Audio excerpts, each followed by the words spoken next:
Do you really know all of the people on your Facebook friends list? Have you actually met them in person?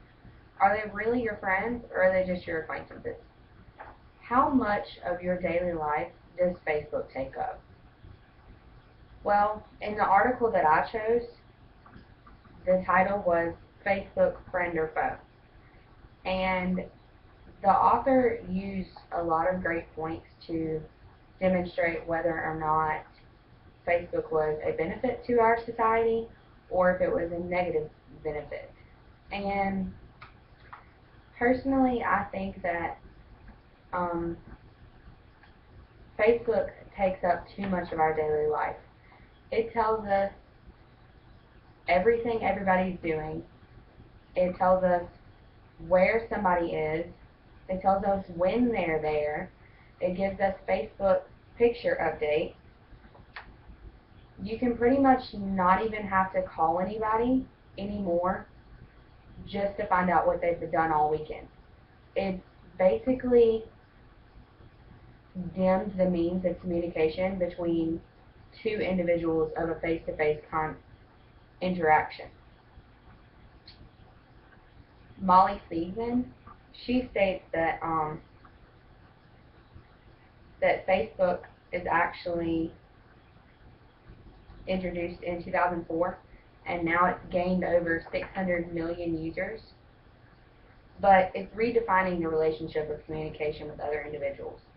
It's a social networking site where people create a personal profile so they can stay connected with their family and friends through the means of the internet. However, what it was designed for is not what it's being used for today. Many people have been getting on Facebook regularly throughout the day by mistake and out of habit just because it's on their mind. They want to know what their family members are doing or what their friends are doing or whatever the case may be, but they don't want to actually call them every 5 minutes if they want to know what they're doing to see how they're doing, what they're doing, where they've been. It's actually a mean of, I guess you could say, convenience, because you can log in very quickly to Facebook and you can see what your friends have been doing all weekend, and you don't actually have to call them and be on the phone for 30 to 40 minutes at a time. It's actually a time saver, and the Facebook community has made it a lot easier for people to communicate through chat. And when you communicate through chat on Facebook, a lot of people tend to be more bold, and they tend to be more open about things that they wouldn't be open about face to face.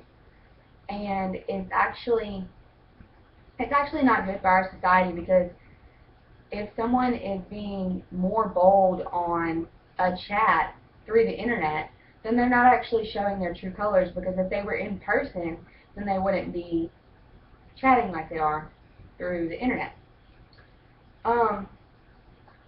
Basically, Facebook has just, I mean, it's not making it easier to communicate, and it's not making it more convenient. It's actually becoming a negative benefit to our society, but that's only because it's causing people to not communicate the way they used to.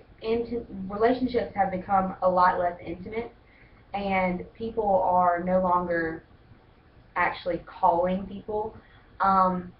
They just log on and hope that, oh, I'm connected to my friends, but really you're not, because you're not having a face-to-face or a actual intimate conversation between you and one person. But in conclusion, Facebook is not doing what it's meant to do. It's actually causing more of a headache and more of a problem than it was meant and intended for. Thank you.